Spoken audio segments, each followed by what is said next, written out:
Thanks very much for that introduction. So this is poetry like you've never heard before, apparently. I'm not sure I'll live up to that billing, but I'll do my best. I think in the interest of approximating that, I'll start. I was thinking I would start with some work from my new manuscript, which is the work is the pieces are a little bit longer in it. I think I'll start instead with some little snippets from my two books. Yeah. We'll see how that goes. Okay.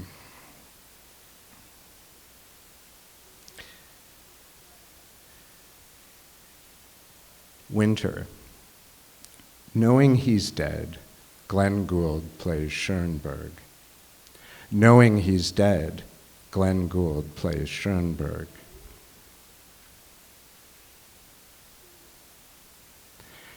Wave. Yeah, each way was still lit. Negative. Oh, it snowed.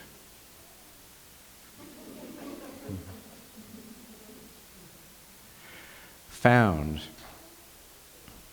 The room was full of people picking their noses. The room was full of people picking their nose.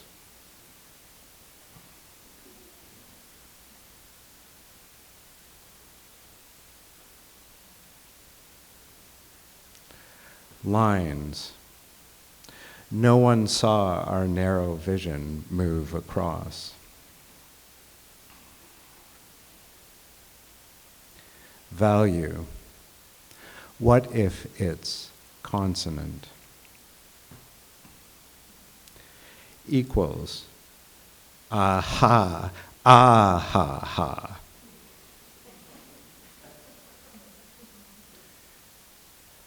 Untitled. So. Feel. So.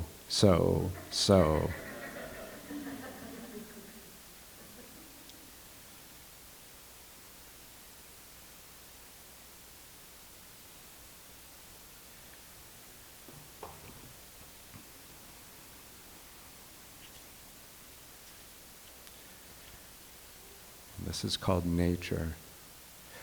One or non-one, oh, one on, no one on one.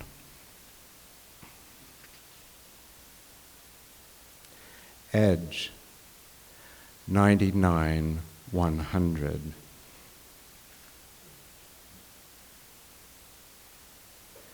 Infinity, 1, 2, 6, 10. Form. These two words.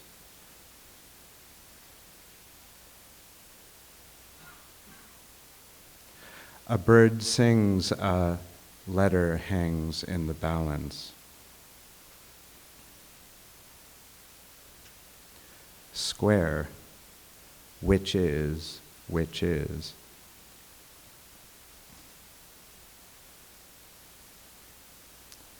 On and on, toward and on.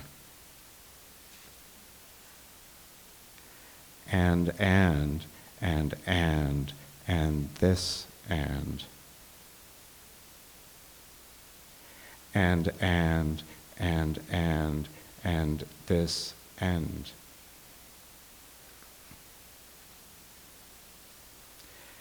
It's like it's going to try to run it.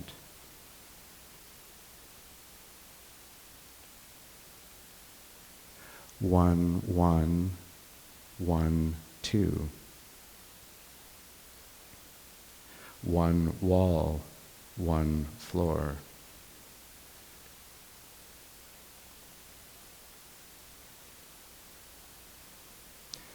Air around, rings around, from around, hills around. Black, white, gray, green, a marvel. Okay. So I think I am going to switch over to my new manuscript now. It's called Branches. And I guess as far as framing it goes, I can say this. Out of necessity, and by that I mean I have, my wife and I have 2 children who are quite young.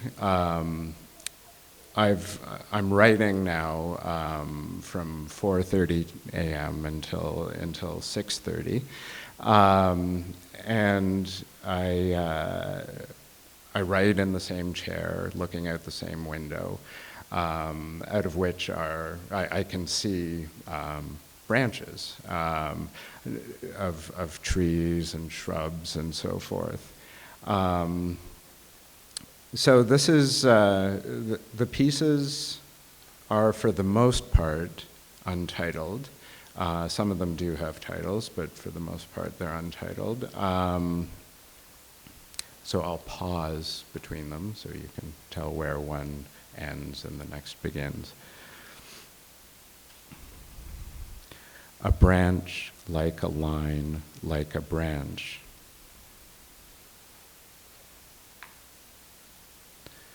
Branch like a line, like a branch.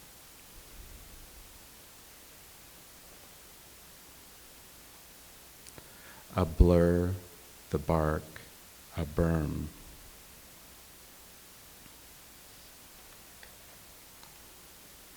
A line near artless.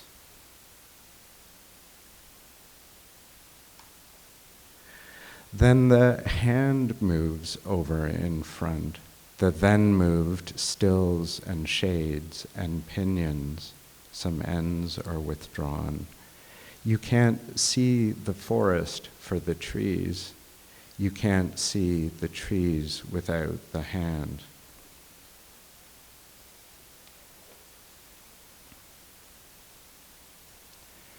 It's like a line against the sky. Edges gray and darker gray, blue, black.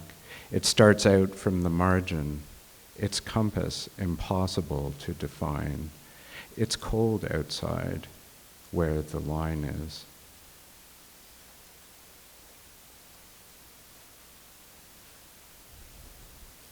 An A nears another. The moon brushes, a branch shines.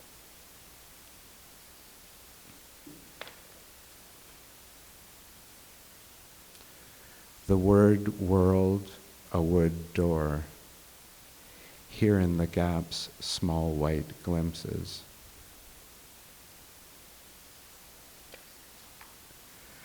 The light, it catches the wall's edge. One belies the others, one quickens.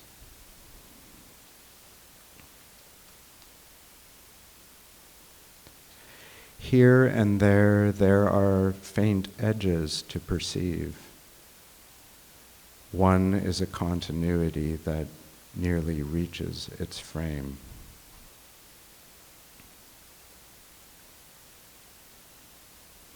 Here there is reason applied, then a hum amidst bleary streetlights.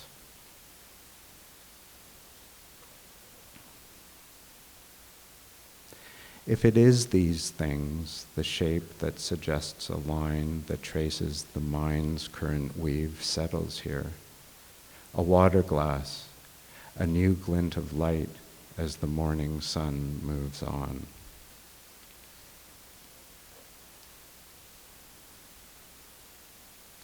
One places one thing next to another and finds them there. A sky hangs long overhead, and there is something there where the eye goes.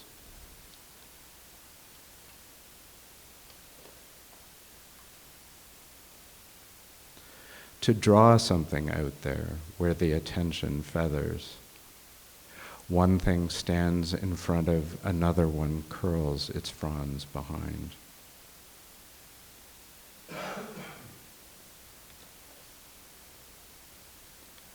The branches ambit there like a line against the snow. Here small shifts hint toward conjugation.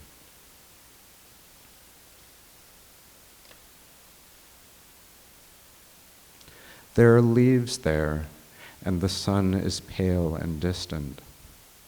This text set isolate, as if in two dimensions.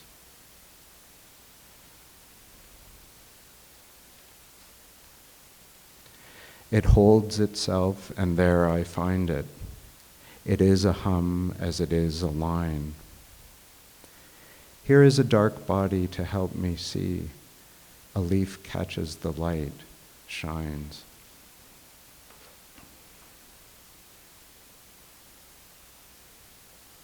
If leaves hang discreet, they hang repeating. They open spaces where they don't hang. One leans toward, this one faces out where eye and surface meet.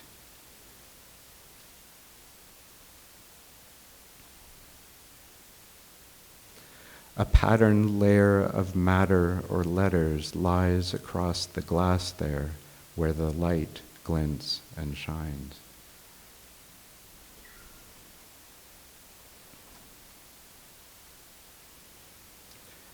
How many lines in this glimpse of bare tree? The sun stands on an angle of near infinite variability. It works its way into sentences. There's a large door on a small room, and I want to know about the tree. It's there, and my awareness takes the form of the thought that once drawn, a line can never really move in just one direction. Writing has surfaces. The tree has surfaces. I want to read the tree. But language has no core, and the branches spreads out beyond the branches.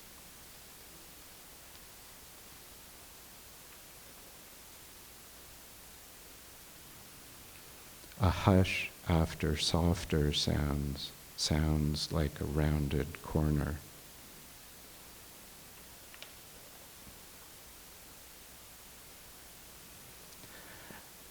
As a leaf illuminates leaves, I live a half-lit life, slipping in and out among declensions. There are small stones there. There's a grammar throughout the air, always desirous, never fitting. There are grass blades among the stones. As a dry branch falls, the sun seems to stay where it is. I live among these relations spinning out. A sentence takes its place among the scatter beyond metaphor.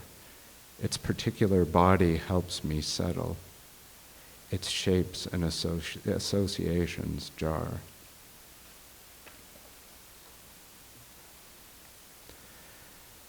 The space between the thing and the space before the eye appears to have collapsed. The sky is pale and bright. So I've been experimenting a little bit with adding titles here and there. Untitled.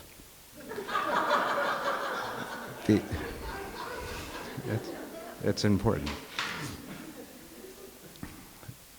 These three things, facing sides, nearly square, the space between vibrating with irresolvable relationship. The page is a plane, the space before it lies open. Points point toward woody mass, lines align with this or that surface. The sun shines in the morning light. These relations exceed every thought, and we think by forming new opacities.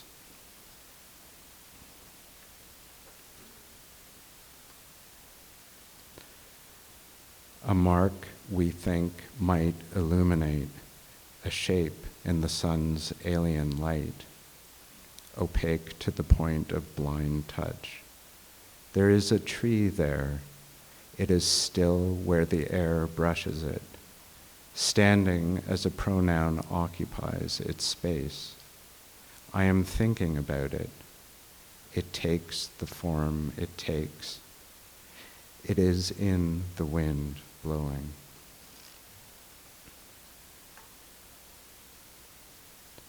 Dust. I know the familiar indescribability of the commonest surfaces.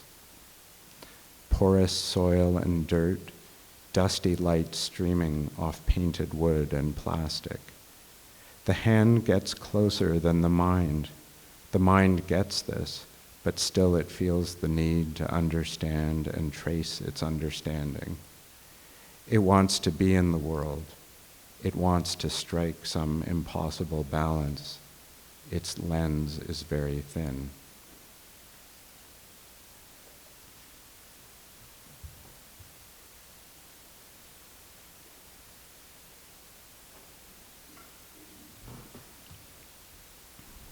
Line. The way a branch divides the sky, there is a line here. The space around me is open like a sky. I think of myself as having a body. This is true in my dreams too. We say the mind touches and is touched. Some textures are almost impossible to describe. The line is something I can believe I've made. Its substance is slight but actual.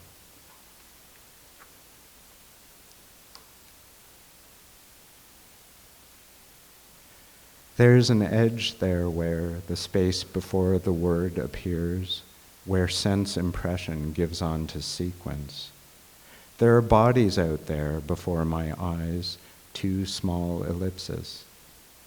A series of points is separated by blanks. The mind then wants to close them, wants to feel itself embodied and coddled, implicated yet free. A field of relations spreads. It takes its place relative to paper in the world.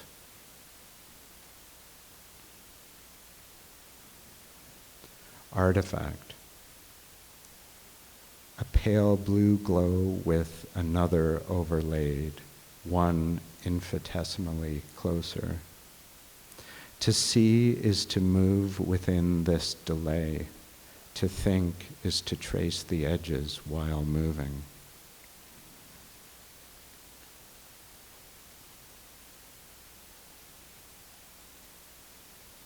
Song. The feeling we could be doing something else is always there. The edge that bespeaks the thing is here now too, rolling away like a small moon into pale flecks of unattended detail. The thing is there certainly, but there is complicated. To think of thought's density and thereby increase it, to feel intention curling around an edge, to feel this opaque shaping as song. I am in the midst of something impersonal, yet subject to near infinite revision.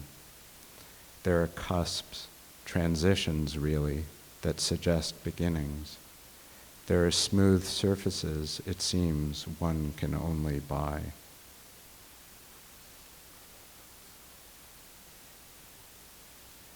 Color. The time it takes the eye to enter is the time it takes two ideas to relate, is the time it takes the sun to rise to where it is this instant. I write, last night I watched dark clouds stream cirrus across the moon. And now the blue of the sky feels like dime candy on the tongue.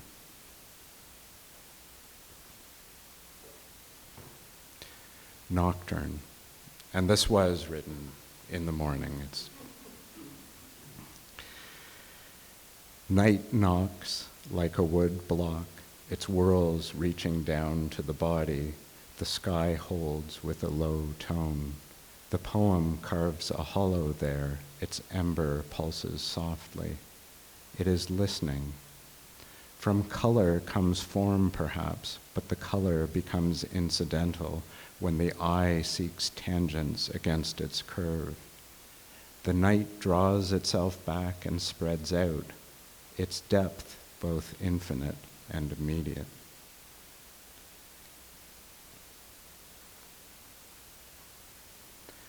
The line.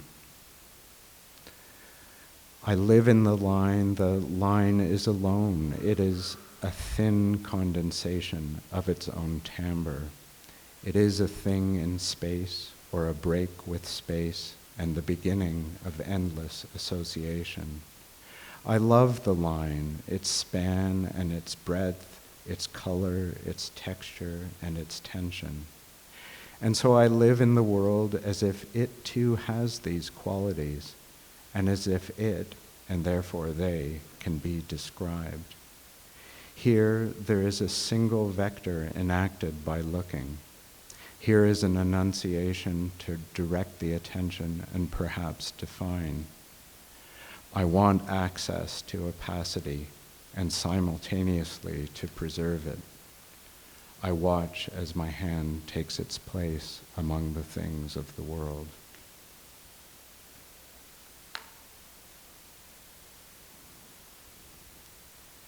Shades. Like thought, the light marks the stalk's far side, the thought a light that attracts the mind's focus.